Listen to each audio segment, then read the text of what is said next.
you realize how pivotal what's happening there is right now, but just, we could talk more about it offline, but there's a certain, gotta be really in tune with what you're personally chasing too.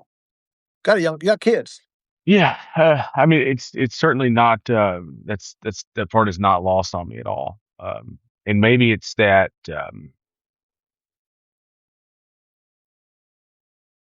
I've got a little bit of that, American in me that thinks that I'll be fine, like, when and that definitely shouldn't be registering that same way at the moment, to be honest with you, based on everything that's happening. I also look at it from a perspective of, somebody has to do it. It's like somebody has to tell that story uh, from a different perspective. It can't be I don't know. Some people run into it. I don't know. I don't have a good explanation for it. There are 1,000 things, 1,000 reasons to say, you probably should do it. I went the day after Renee Good was killed, and being there in that moment and seeing as it unfolds is different. Um, it is, it feels very somber to be there, and it feels like you're doing something or helping. It's not really an ego thing, or No, not at all. it just it It's an feels like this obligation. is where I'm supposed to be. Like Yeah. I need to do what I can right here. And I don't know. It's an odd pull, and you know it. You went to Kiev. I mean, I went to Ukraine. I went to Brazil to do the race against Bolsonaro and, a few months after that. So I'm not saying don't go. What I'm saying is you need to be very in tuned with the because unless you feel that pull and unless you've gone like you just did to Minneapolis, unless you, feel that sense of obligation and then go as you have and will again, it's really hard to put into words what I'm saying. The reason I'm telling you is, it's easy to kind of see comments with people going, "Yeah, of course you should go. This is why they're doing it." Well, of course, people are just typing it in from their phones on sure. couches without feeling that. When you go there, and this violence is not the end. This is the beginning. Something big is break. This is a rupture moment. Mhm. This is a moment when there's a difference between authority and legitimacy. And I've gone to war zones. I've been in countries with martial law and the politics are ruptured. Um, this country has not faced that. I think that what's coming is going to be bigger than what we saw with the segregation battles in the South. I think this is going to be bigger. I think you're right. I go back and forth, and today, is day one of, well, it's not day one, but it is certainly, with that, uh, with Mr. Preddy being shot today, and kind of trying to figure out the last few hours of what's going on, and reading everything you can, and you kind of get inundated with information, and signal chats that are going crazy and whatever. You're trying to put something into perspective of where does this, wait, what's next? Because I think this is, and I say that I thought this with Renee Good. I thought that this is the crossroad. Like, this will either be the end or the breaking point where they do something else. I feel that way again, and I don't know that I feel as confidently about it, but it just feels like every escalation feels like less, that there's less for any supporter to stand on. So I think it's come to the point now where you're like, if this isn't the bridge too far, then there is no bridge for you. If this is not it, then you can be dog walked right into hell, and you'll never change your mind. There is no, that this isn't the last, this is the last getting off point. Um, and that's the way it feels to me. Is it? What do you feel that that's similar, or do you Yes. think that there's? Yes. Yes. I think what I'm feeling is like with Renee Good 3 weeks ago, I was like, this is an inflection point. I mean, I basically wrote that. It says this is a determination where it's no longer academic. It's no longer, the keyboard warriors and the cable news talk show hosts saying this is kind of the end. This is who are we? Are we better than this? When the United States of America begins to, and I wrote this too, this is a policy. Killing US citizens is now a policy because they're not changing their behavior, knowing this is going to be the outcome. They're doubling and tripling down on it. And the violence and a violent outcome is the inevitable outcome of what is happening. And escalation is what they're aiming for. That's why they're lying immediately. That's why the president just went on a, social media spree. That's why Kristi Noem comes out and is lying about it. Our government is lying to us. Our government is telling us not to look at our eyes, is to believe what the party is telling us. We all know the Orwellian story, and it's not coming. Winter is not coming. Winter is here. It is here. And that the dynamics of the tactics that need to be used in this environment are very different than the ones that we are used to, because the norms with which we have been afforded, the constitutional rights with which we have taken for granted and expected, are no longer not just respected by our countrymen, they are being actively undermined, and then knowing with the full force and awesome power of the Oval Office, the federal government, that they will lie on your behalf and cover you regardless of what your actions are, including shooting a woman 3 times in the face and shooting an unarmed man 10 times in the streets of Minneapolis. These, and I think that and that's all I'm saying is I'm telling you, brother, I've never, especially people like us who've been on the very front of this fight, going into harm's way, because that's what it is. There is an obligation we see because we've done it, because we have an audience, because we can characterize the moment, and there's definitely a hero's heart there. But what I'm also saying is the tactical decisions you have to make are going to have to operate on something that no American has ever known on this soil, at least not since 1812, Yeah. or the Revolution itself, maybe the Civil War. Like this is a different moment, and I'm saying that with no hyperbole. We saw it this morning. Like this man had a constitutional rights to do what he was doing. And it appears, again, we're going to learn more as this is unfolding, but it appears that the ICE agent disarmed him, took the gun off, and as he was moving it away from him, may have discharged it. The ICE agent may have discharged his weapon while it was in his hand as he was walking away accidentally, and that started the round of shooting, which was what was then an unarmed man with 6 ICE agents around him, who was clearly not only not armed, but had no arms on him and was not a threat. They were just reacting because they were untrained or not trained sufficiently. Now, I don't know that that's the case. Nobody does, but that's where a lot of the evidence seems to be leading at this point in time.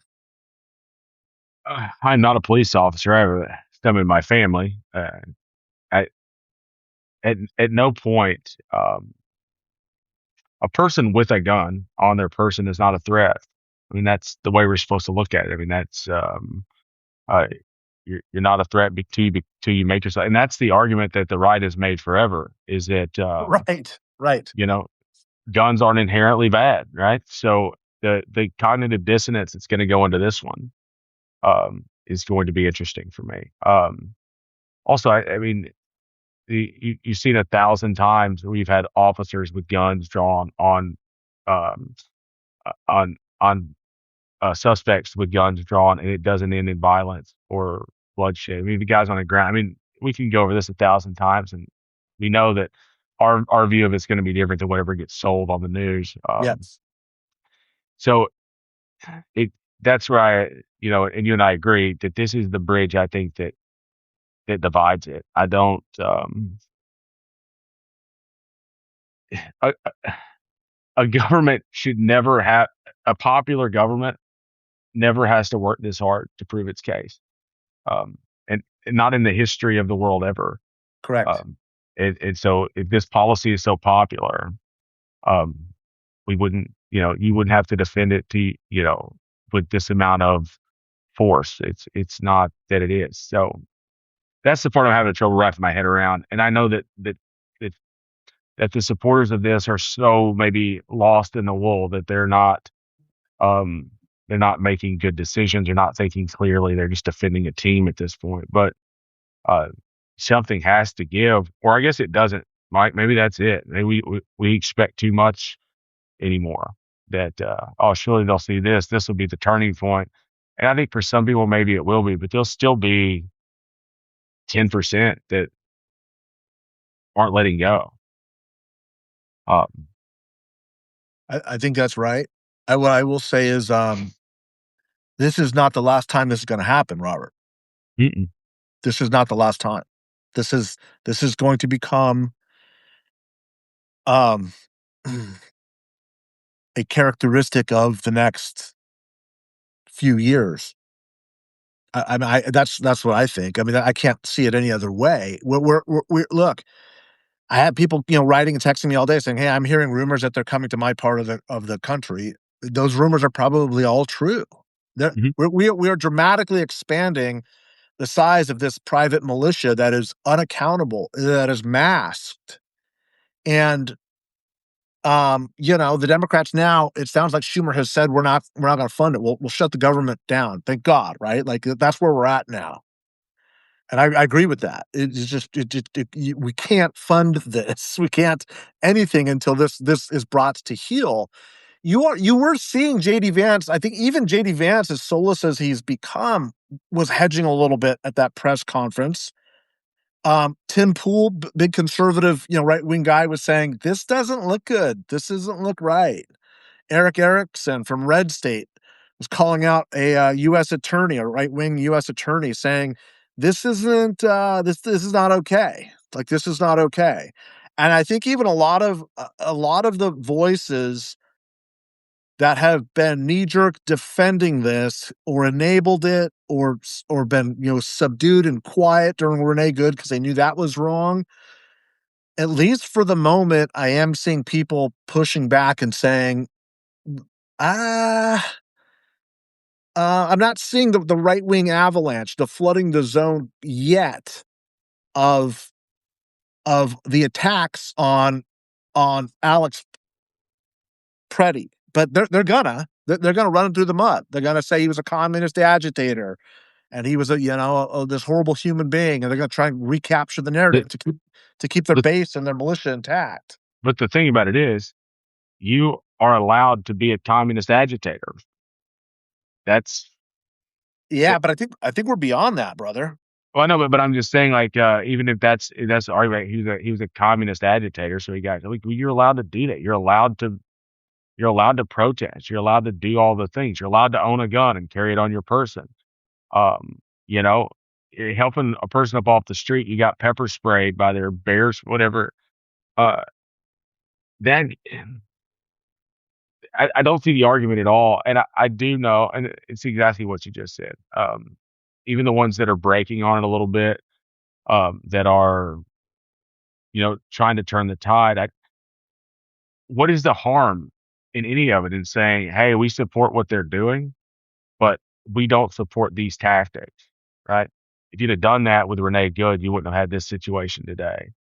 Um, and look, I don't support it at all. I think it's crazy what we're doing, but just from a messaging and optics standpoint, and you would probably agree with me that if they would have said a thing on the Renee Good, at least you would have garnered more support. You would be able to shore up Yes. more support for what you were doing by saying what happened here was inappropriate. This is wrong. Uh, we're gonna indict this guy. We're gonna prosecute, investigate, whatever. And that's not the way we want to do this. We want to go after the worst people. I think you at least add some integrity if there is any to it. But instead of doing that, just went full bore against it. And now we're in this situation. They're going to defend this one too. That's you can you can support a thing and still admit when there's something wrong has happened, and that's where I think we've lost it as a people. Yeah, I think that's right, and I think that's why the frame has moved from. And like I said, I hate to say this is not the last time this is going to happen. At a certain point, I think the dam breaks, but more people are gonna have to die. And these are US citizens exercising their constitutional rights. There's I just we it's indefensible. There's no defense, and the fact that people will defend it mean that it's not about American ideals anymore. It's about raw power, which is what the administration is saying. And that's where I think we've moved from trying to figure out the spaces of what authority is and what it isn't and where those lines are. And now we have to ask ourselves the question of legitimacy is when you're seeing this happen, this is not a government that is running with the consent of the governed anymore. We are no longer a nation of laws. Demonstrably, like Yeah. our secretaries, our president, our vice president are out there lying to us, right? Bovino was out there saying this guy was going to, commit a massacre. He was unarmed. He was unarmed. First, he had a right to be armed. Second, he was not in a position clearly when he's got six people around him. But the third is he was also unarmed at the moment when the shooting started. There was no threat. There was no mortal threat. These people are untrained and they're not designed to be trained. This is the objective. I think this is what they're aiming for. They're looking for, and I don't think they need much more rationale because people are going to get more upset. These are the first steps towards martial law. what what do you think the role of the National Guard is going to be tomorrow? Well, that's a fantastic question, and I think that you look. I wouldn't be surprised if you see Gavin Newsom from California send National Guard troop to help out. We're witnessing. This is not unlike what Bleeding Kansas. Yeah. This is not unlike the lead up to the Civil War, where you're seeing states taking on the federal government over basic constitutional principles.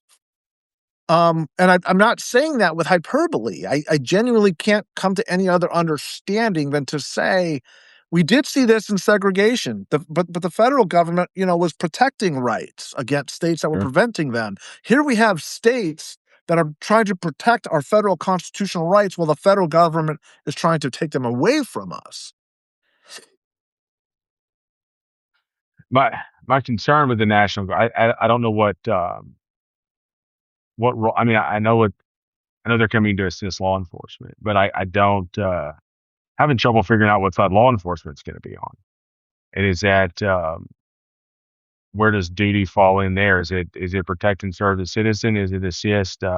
Is there any obligation to assist with federal law enforcement in those areas? I mean, is there in Arkansas, uh, our state police are going to assist with ICE. They are going to Right.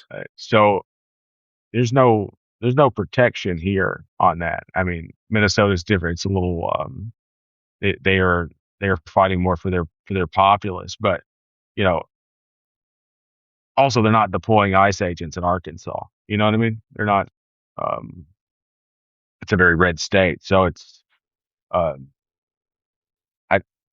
I I don't know. Tomorrow is going to be interesting, and I think that's another part of why I want to go back so badly, um, and write this from the right perspective.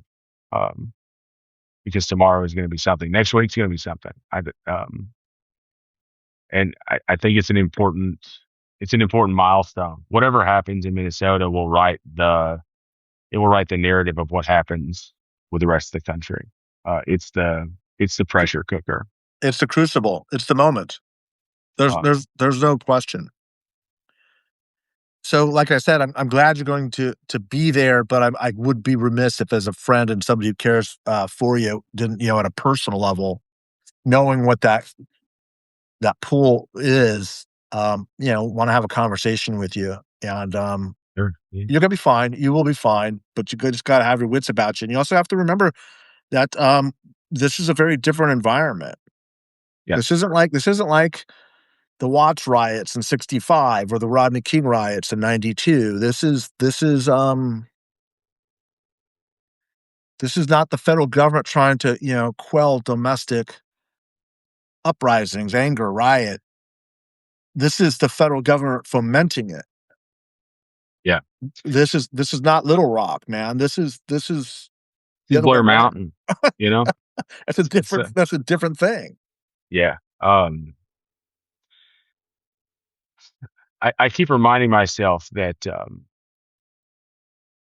or I keep trying to remind myself or convince myself, maybe a better way to put it, Mike, that um, we are we we require a certain amount of consumerism in the United States because that's what our nation thrives on, and you can't. Um, it, you can use the fear as a tactic for so long, but eventually, you know, where does that? You have to. It's very Donald Trump-esque where, you threaten invasion of Greenland, but then whenever you see that there's no support for that, you have to immediately back off. I keep hoping that that's where we're at, where it is just the um, violence is the threat. This is what we will do, but they can't. There's only so far you can follow through with that before you are. Um, his approval on immigration is in the toilet right now. And Right? getting No, worse and coming down. and so everything he does in this arena is so goddamn unpopular. Like, it's failing him. And so at what point do you other people have to run for Republicans in the Congress have to run again. I mean, it you can't continue to support this and think that this is gonna get you elected. Um, and maybe you don't What care was that? I think anymore. 20 Republican members have announced they're not running. Yeah. I Um, mean, we're hitting record levels. His support levels are falling. Immigration is falling. Again, I would argue that what's happening in Minneapolis is completely separate and distinct from the immigration question. People don't see this as immigration anymore, mm, but it is true. Immigration itself is also falling, but yeah, this is something even more significant. So, like I said, I think what they're on the verge of, and I think maybe it's more than the verge after today's events. This is a crisis of legitimacy now. Like, yeah, they don't have the consent of the governed. Like, the American people don't want this anymore, and clearly, the the good actors on the planet don't wanna be involved with this. His board of yeah. peace is just all an army of dictators. But there's something else going on is, China is attacking our currency, Mhm. and we're helping them. Like, the dollar gold today just surpassed reserve currency status over the dollar for the first time since the '70s. Yeah. Like, the metals market is exploding because China is hoarding silver and gold. They're making a run at an attack on our currency, and we're doing everything we can to help it. Well, he's essentially he's trying to increase liquidity of the dollar. And I don't even know if he knows what he's doing, Mike.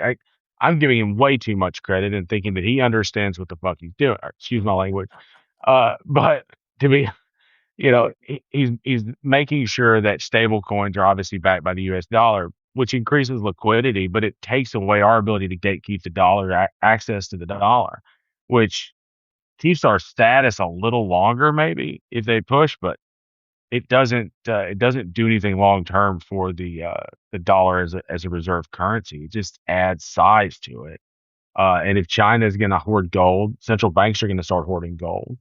The and it's Look, I thought when gold flipped the dollar that would be the end of it. I guess it's not. We still got a little room to go, but not much. I mean, I don't. What do you think? By the end of 27, we're probably looking at a differentiation there that is going to. I mean, reserves don't change overnight. But I mean, you're definitely on the downhill side of it. Um, and I don't know what you look at after that. Probably the euro, but it's going to depend on what the yuan isn't going to take over. I don't think there's enough size in it, but there's the euro may be close. Nothing's going to Um, stop the BRICS nations from floating their own unified yeah, currency. uh, which I mean, they're going to do. Um, and Yeah, all there's a of lot this of it. can stop. All of this can stop. Like they can stop it right now, like today. Yep. They can put the brakes on this thing. Um, and they refuse to. It's like a child that has started telling a lie, and it just won't back off of it for some reason. I don't even see the upside of it anymore. Like the exposure of the dot, it's so bad. It's so bad.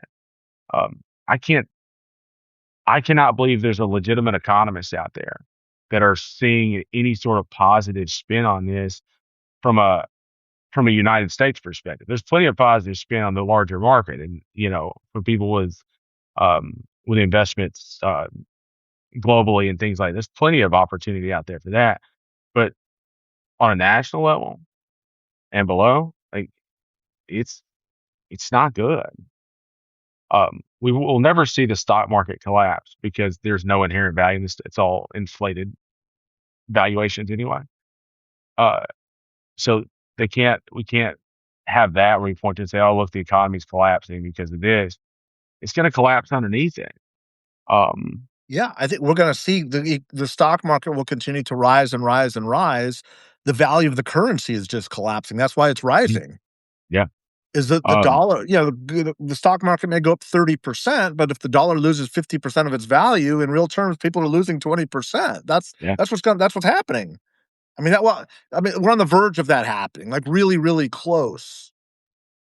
Uh, yeah. I think inside of 15 months, probably, Yeah, if and we're I on don't know this what the down this way out is. trajectory. I mean, there's a way out if you had reasonable, responsible leadership, and I'm not saying it would be an easy way out, but it is absolutely possible. You'd have to work with, what used to be our allies and our neighboring nations. You used to have to believe that the European Union would stand with us as because our economies were so intertwined. Mm. Now, I mean, Canada, good for Canada. Like, we're not a reliable partner. You can't trust us. You know, The Europeans, the Canadians, the Japanese, and the Chinese could crush the US economy in 48 hours by yeah, dumping all their debt. yeah. Um, and it just collapsed the bond market. Just Fucking collapse the bond market. over. It's I over. I think it's so. About 5 months ago, I wrote a piece on Mark Carney, and I said that I tried to make. Oh, I made the argument that Canada and Mark Carney would be the new leaders of the free world. Like the leaders of Western democracy, the flame keepers, I guess would be. And I realized, like, I don't want to be too hyperbolic all at once. Like I saw that there were probably some real indicators there. Um, but I thought maybe a little too soon. And then I watched his speech at Davos, and I was like, should have put that article out when I wrote it because I think that's where we are. Um, I mean, I think that's where we are. Carney's brilliant. You can disagree with his politics, but as an economist, he's brilliant. Canada will be fine. Not a doubt in my mind, from an economic standpoint. Yeah, I mean, he's decoupling where he needs to. They're resource rich. They've got a very educated workforce. They're setting up the right alliances to kind of keep the Mhm. economy alive and going. Yeah, and I look, and his speech in Davos was just as a student of, I went to the School of Foreign Service at Georgetown. I studied international relations, right? In the year the wall fell, that was the year after is when I went. This was the most significant speech since the fall of the wall. I mean, we're in a multilateral, multipolar world now. America is not the sole superpower. We're clearly not behaving like it. We're taking no actions to lead the world. We're devolving into, one of four players, and only one of four players because our economy is so strong at the moment, or so deeply ingrained in the global architecture. But with the policies that we're pursuing, like, you can't, if you isolate yourself in a multipolar world, like, what are you doing? What's the strategy there? I, I think it's ego. I think that he, along with the top line economists he has there, assume that the American economy is so strong that nothing can stop it. Yeah. Um, which is fine 20 years ago, but you spent the last 20 years forcing China to make decisions, um, so that you could have this boogeyman, right? That you could build wars against. This is our reason we have to build up our military, and so you've played that card and you've hedged against them that they've made their own supply chains. They've adjusted for how they're going to do this, um, rather than just let their economy. You know, you, you forced them into this position, and now uh, that's going to pay off for them. I mean, Belt and Road will finish.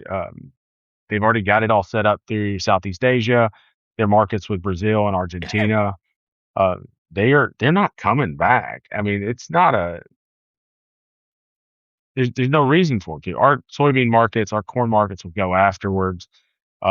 That's not coming back. No. Why would you? Why would you? There's no Why would- reason to.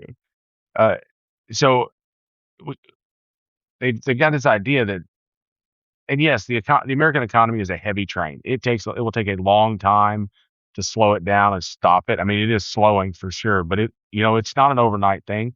They will get another 15 months out of it if they just as they try to wreck it. But I guess they have this assumption that the United States is the biggest player on the block. Like people will have to come back, and it's just not the case anymore. Um, there are other European countries are willing to be a little bit inconvenienced in order not to be subjugated. Um, or, Yeah. I mean, that's what Europe just called our bluff. yeah.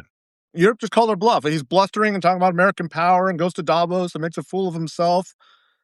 And they're like, dare ya? Make a run at Greenland. Watch what happens. And he had to get back on the plane and go, well, I overplayed my hand. Mhm.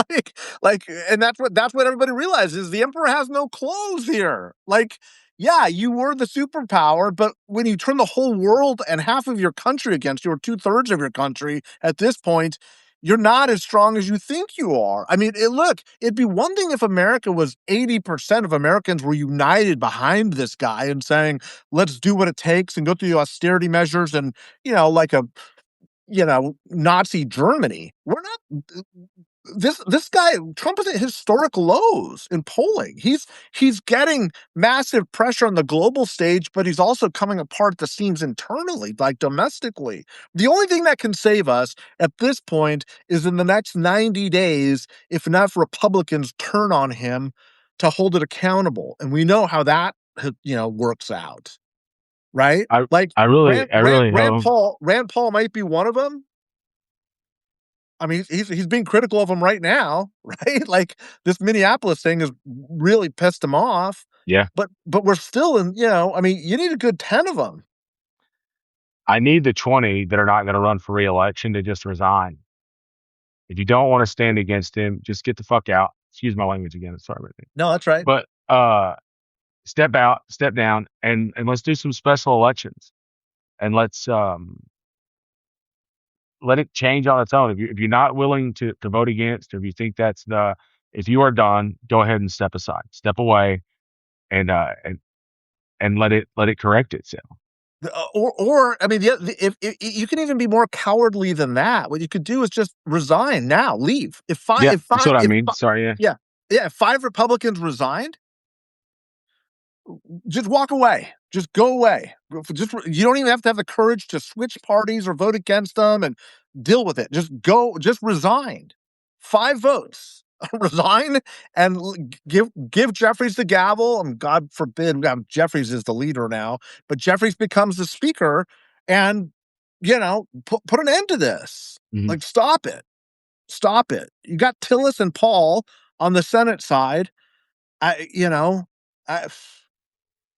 I mean, but those kind of that kind of a break, creates its own momentum I because think that it sends the right message. it sends the right message, and it also, like I said, it's kind of like the Epstein vote when they turned on him. They needed Mhm. 5 people to say we're voting is coming.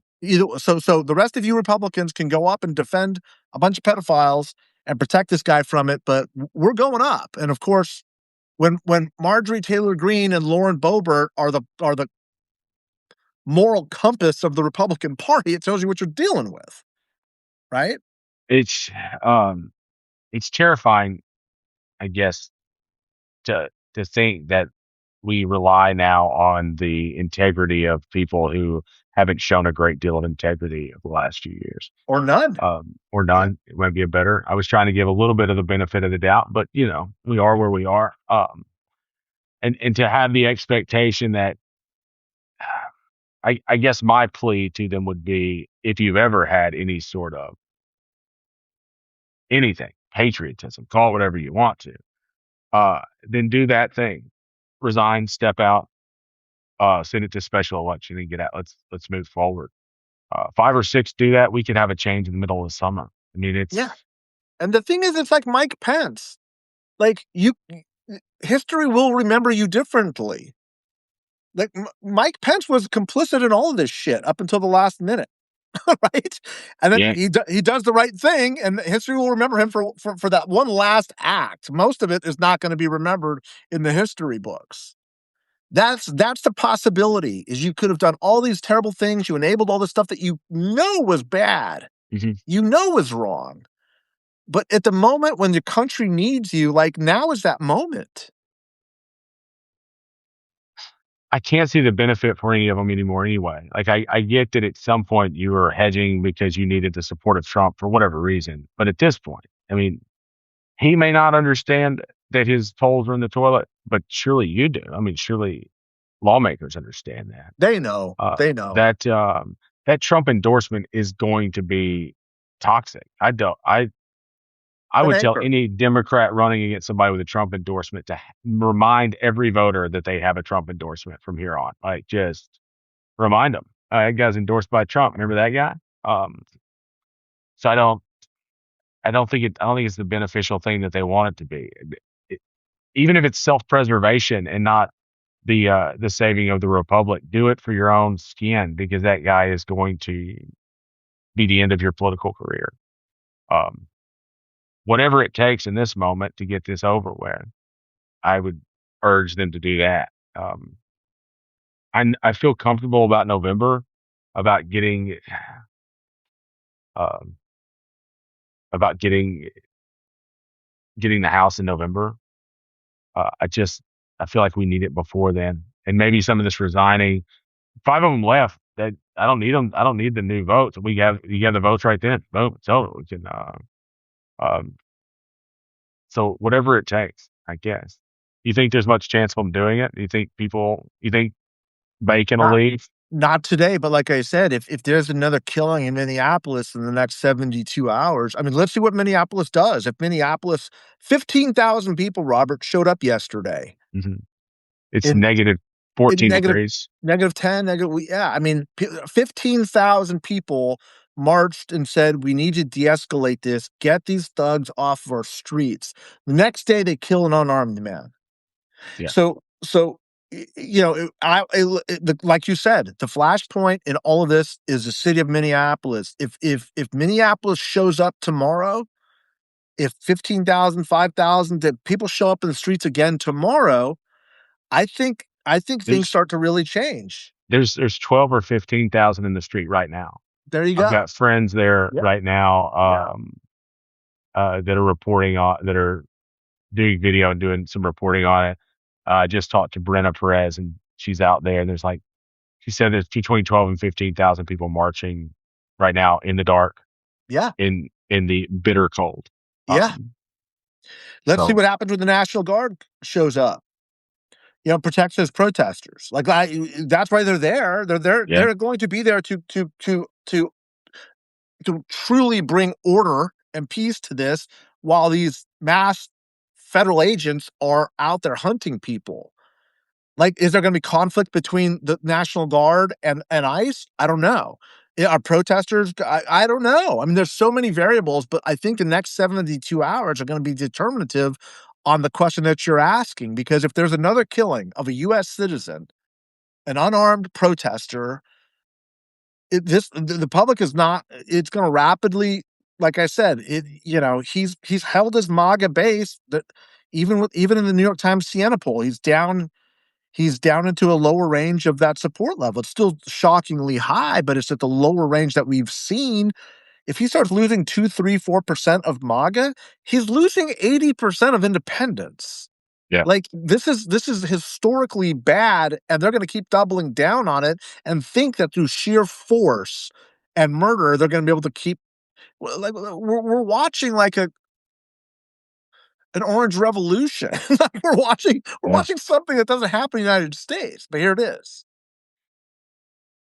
Do you think this is, and forgive the analogy, this is, when this ends, you think we come out stronger on the other side of it? If we Like fight for it, yeah. If we fight, if we cower and don't, and if we roll over and just like, oh wow, which honestly is I thought where we would be. Minneapolis is giving me hope.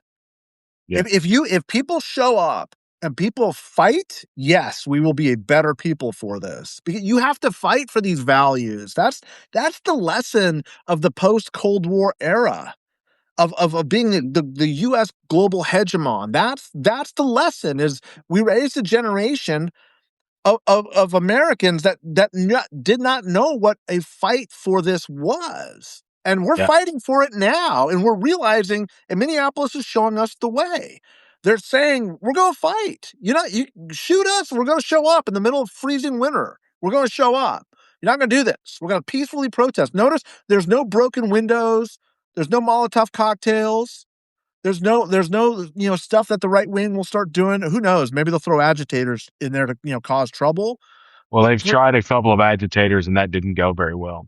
yeah, like people, they're not. People are not getting violent. They're just saying no, no more, dude. No, we're going to de-escalate. Get out of our city. Yeah, And if Minneapolis keeps showing up, I mean, they become the flowering of a new nation. Because look, if the United States stands up and fights for this, yes, we will be a better people as long as it takes. That's what history tells us. And hopefully it won't be terribly long. But part of me, Robert, says it's going to have to be tough because the fact that we voted for this, knowing that this was a very good possibility, tells me there's a lot of, as they said in The Godfather, a lot of got to clean a lot of the bad blood out of the yeah, family, right? You got to get this out. Like, but the victor will develop a national character that will remember this for 2 or 3 generations. That will yeah. remember this moment. That defines nation. That's what I saw in Ukraine, by the way. I hate to take it to Ukraine, but No, yeah, the Ukrainians will fight to the death because they know what the Russian occupation means. The Russians starved them in World War II.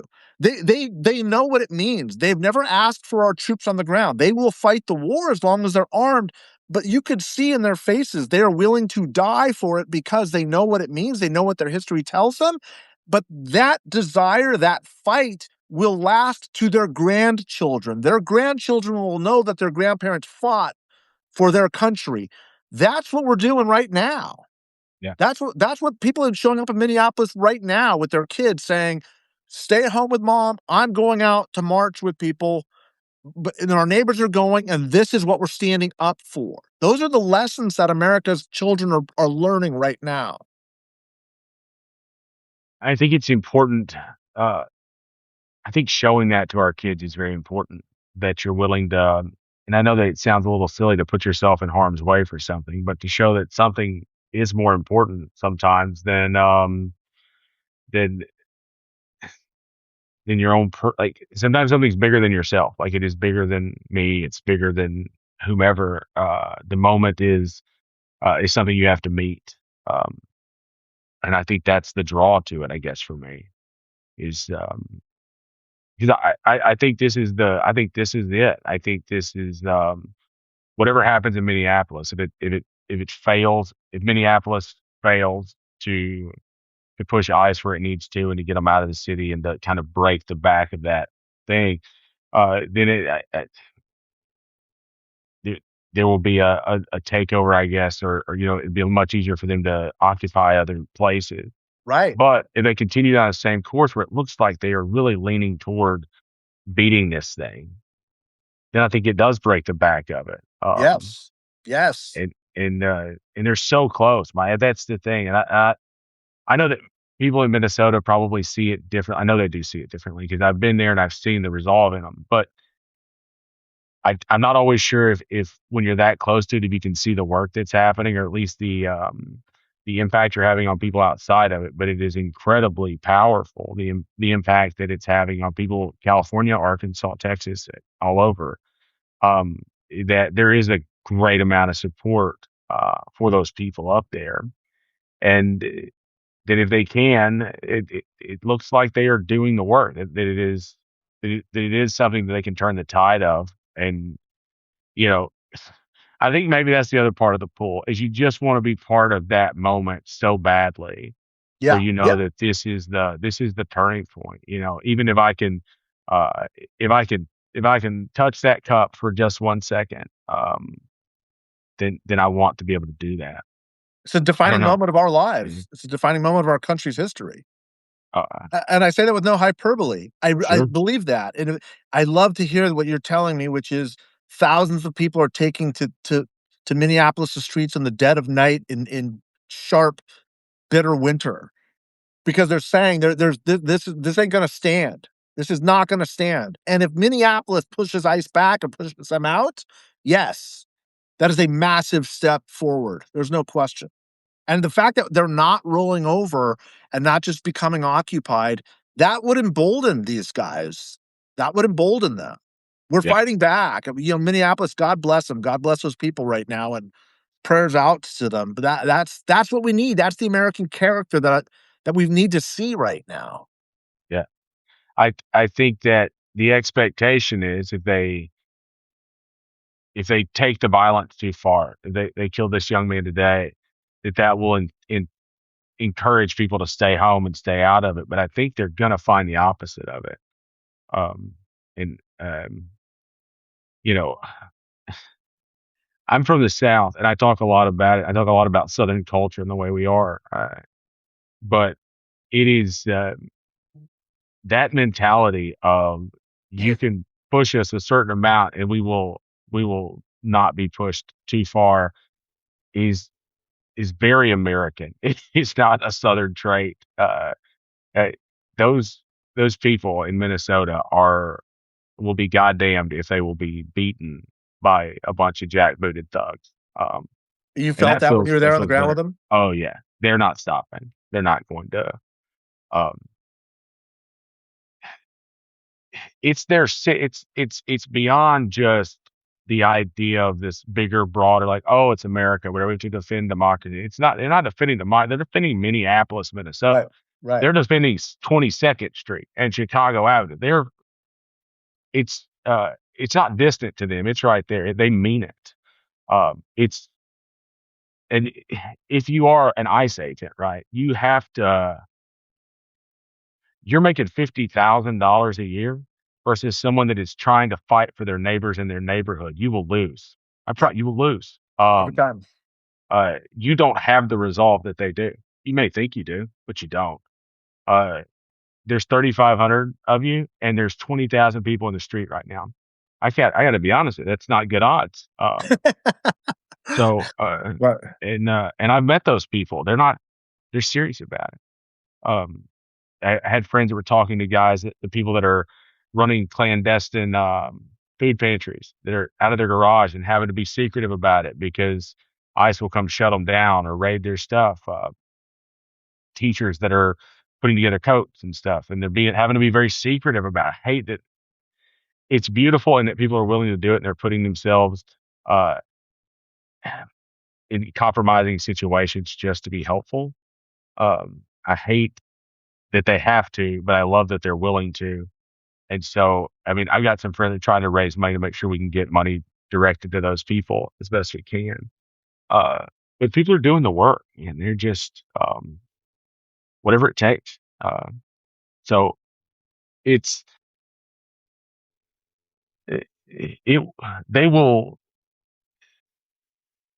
I don't see how they don't win the day. Like, I know it may be longer than we want it to be, but I just don't see how they don't win the day.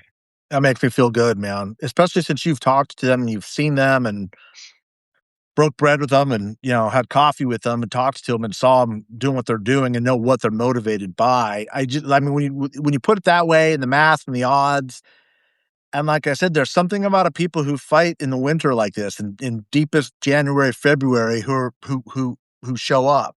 Like,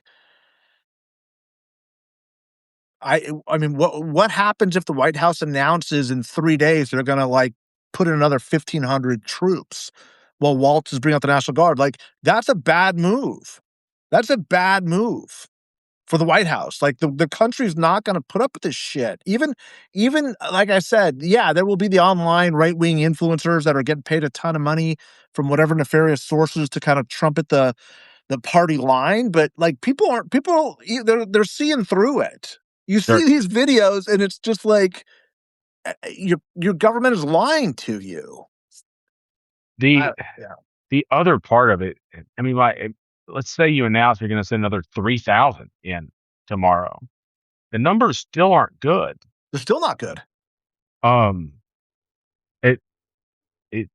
I mean, I guess making those statements and say we're going to send X number of. I mean, I don't know how many they have in the country, but I mean, if you're going to have to start pulling every ICE agent from every different thing to go to one place, you are saying to your base that you've talked about how wildly successful this shit is, that you are not very good at this. That's right. Um, and so you're going to have a hard time painting that um, as a successful group, as a successful operation. If you're having to, if you're having so much trouble with teachers and nurses and moms and dads against your supposedly elite trained ICE officials, that Yeah, you're having to pull them from every corner of the country, you're you're miserable at this. And you're also looking at a community that does not see the people you're taking as a threat or a problem. Um, you're no longer nobody. You don't feel safe. Don't stop telling us that you're making the place safe when you are killing people in the streets. yeah, Um, yeah, that's not a safety move. no, and their response will be to add more when moms and dads and teachers and nurses and, contractors and everybody shows up to the streets and saying, "Get out of our city. You're the ones. You're the problem here." Like, that's that. I don't know politically. I don't know how to handle that without making it worse. And if you leave, what does that say? That emboldens the opposition for the next town they show up in. Yeah, And and, that's the quagmire they put themselves in. and they didn't have to. That's the thing. Like it's None of this. but um they're too certain of their own. Of, they're too confident in their own something. They don't think that they're able to be beaten either in popularity or in force. But you're trying to project your own ideology onto a group of people that are having to do the work, and you're not giving them much to fight for. Um, it's one thing to fight soldiers; it's another thing to fight moms and dads in the street. Um, I don't care. That's hard. That has to take a toll at some point, and maybe these uh, former J6ers or whoever they've gotten to join ICE don't mind that too much at the moment, but it can't be. Uh, it has to. It's negative 17 degrees outside, and everybody around you hates your guts. That cannot feel good for very long. Um, it has to eat on your morale or your ability to get up every day and do your job. And I say that because people quit their jobs for far less. Like uh, it eventually will take a toll on your something. I hope. Um, I don't know. Maybe the hate's strong enough. What do you imagine the next steps are for the administration? I think you only have. I mean, there's two options. Well, there's not. There's three options. There's one. There's the one option that would make the most sense from a political standpoint, which would be you you immediately come on television and you say that's not how we're going to do this. This is inappropriate. Like this has gotten out of hand. These are not the tactics we want to use. Um, we want to we want to go after we want to enforce immigration policy, but this is not how we're going to do it. You have to walk some of that back, and you have to own a little bit of you have to take responsibility for what's happened and then walk it. It's the only way you save any sort of popularity or grace with this. They won't do that because they don't know what either of those words mean. So they will either double down, like you said, they'll send 1,500 more in there, which makes them look foolish and inefficient and bad at their jobs. They can't pull out completely. Right. They they could work with walls and have a systematic restructuring or a systematic withdrawal that allows them to save some sort of face um, to get out of there, which would probably be another good option. But they're not going to do that either. They'll just double down, and it will. Then there'll be some big blow. They'll have to do something. They'll have something in Portland, or they have this thing in Tennessee coming up, where they're going to go in and do all this big stuff in Tennessee. And so they'll use that as if Minnesota wants it to be this way, we'll just let them have it. And then they'll pull them all back to Tennessee. I think that's probably the more accurate thing that they'll do, or the more likely thing that they'll do. I think they're trying to set that up now. Um, but hopefully, I mean, but I, I think it has to look like a win for the people on the ground in Minnesota. Like I don't want it to. I think that's part of the reason why I want to write it, is because I don't want anybody to ever be able to frame it as, oh well, they pulled out. Nope, Minnesota won. Minnesota beat them at what they were trying to do, and they Drove showed them up. out. And if you show up and do the same thing, you will win too. Um, and that's why I want to go write the story.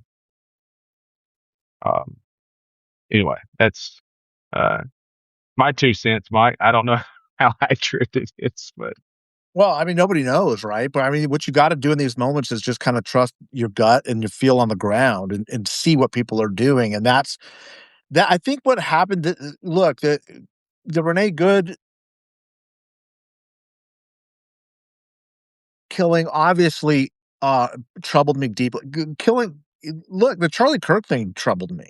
When our politics breaks down to killing, we're a deeply sick society, and we are. America's very, very sick, very unhealthy. And um but this feels different. Like maybe and I hate to say it was just because this was even more obvious who was killing who, right? And you expect the government to lie to you now. It's just like, how fast? What are they going to say? Of course they're going to do it, but you're not seeing like this rush to defend these guys the way you saw last 3 weeks ago. You're yeah, not. I don't sense that. And again, the fact that it comes on 100 clergy members being arrested yesterday, and at least the Catholic Church is completely engaged in this now. Like yeah. The Vatican has said, there's a moral obligation. They're going to start telling Catholics you can't be members of ICE. I mean, that's going to come soon. Like you can't be part of this. How soon do you think that comes? I think it's This week? probably. I think it's going to be forthcoming. Like I said, I mean, Catholicism. It's like every other religion. Some are very serious about it, some not so much. Sure. But I think that moral argument is going to be very divisive in the country. Of course, the J.D. Vances and Marco Rubios are going to kind of define their own American sort of Catholicism, which is more American than Catholic. It's more Republican than American. Um, but and I think the clergy and the bishops, the Pope clearly know what that means. They will create a schism in the American church. But this Pope has said, he's told the bishops, this is where it's at. Like this is who we are. This is what being Catholic means, and you need to speak out against this, which the Catholic Church really does not do. I mean, some people have priests that will speak from the pulpit. I don't think people realize how very exceptionally rare that is. One, they shouldn't be doing that because the church really frowns on that. Some of them do. There's thousands of priests, but the church does not dictate those things. So to have that come from the Vatican, I mean, I've been writing on this a lot. The fact that the conclave Pope picked Pope Leo, an American, at this moment was no coincidence. They knew that they've seen this coming, and the church decided it's going to get involved. I think when you start hearing the church get more, they already are getting much more strident than it ever has been before.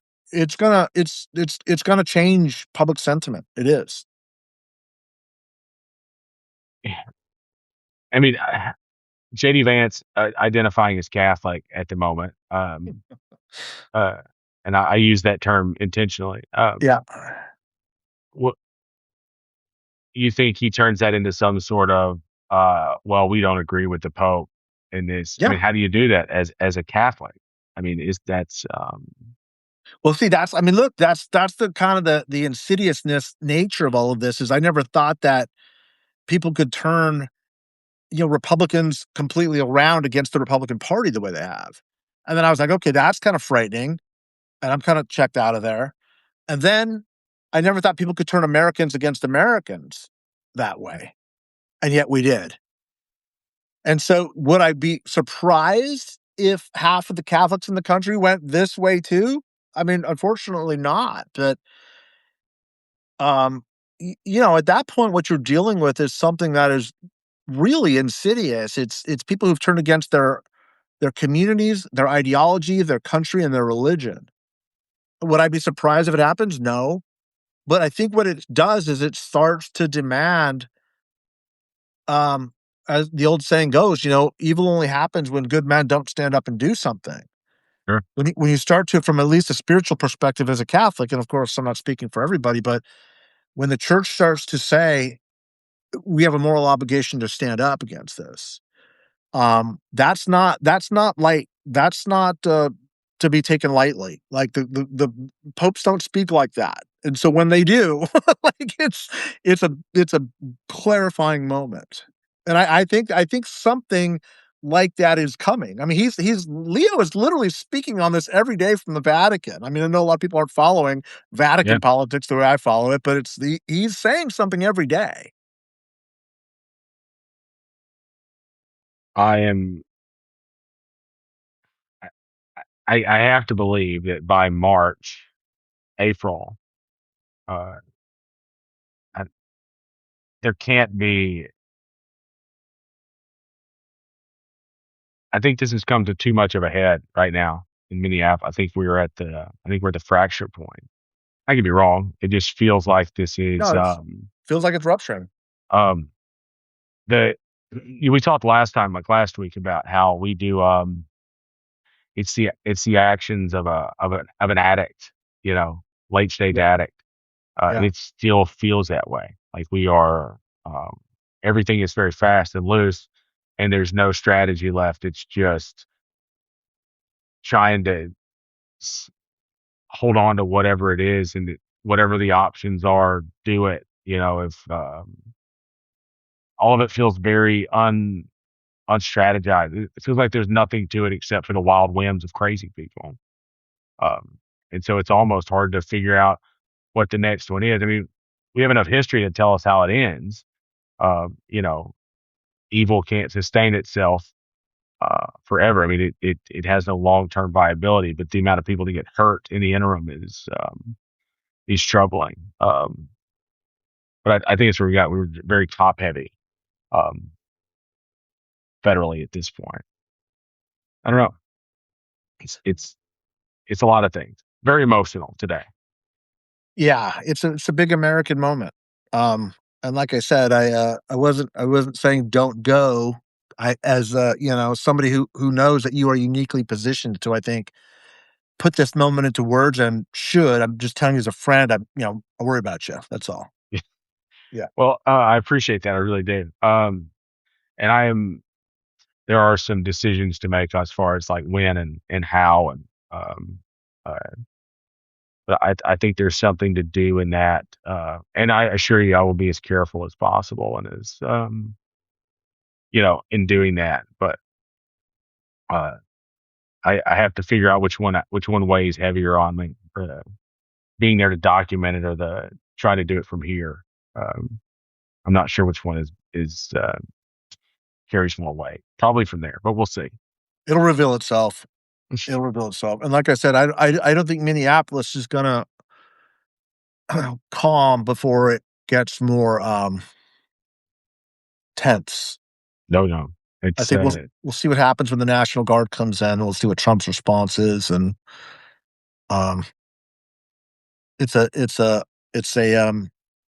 pivotal moment. It's the crucible. A lot is going to be say a lot about the direction of the administration, the direction of the country, the direction of the conflict, because that's what it is. And like I said, I don't think that this is the last death we're going to see of a U.S. citizen exercising their constitutional rights. May not be in Minneapolis. Um, I am so grateful that they're standing up, though. Boy, they're inspiring. I think all of us, making us realize what it's worth, what the fight means, and the fact that if they're standing up, with the obligation that all of us have to do to stand up at this moment. This is the moment. I think it's the most important one we've had in a long time. So, yeah, and I'll be in touch tomorrow. I'll let you know, Yeah, kind of where we're going. We'll call and I'll let you try to talk me out of I'm not going to try to talk you out of it. I'm just going to it. make sure Yeah, that you're looking at it straight, brother. yeah, absolutely. All right, man. But man, this was great. Yeah. Sorry we missed yesterday. It was a roller coaster, but You got a lot going. we'll be back Thursday though for sure. We'll So pick it back up next week. Until yeah, then, thanks, yeah, man. man. I'll We'll talk to you talk tomorrow. soon. All Okay, right, buddy. call me. All right, Bye. bye.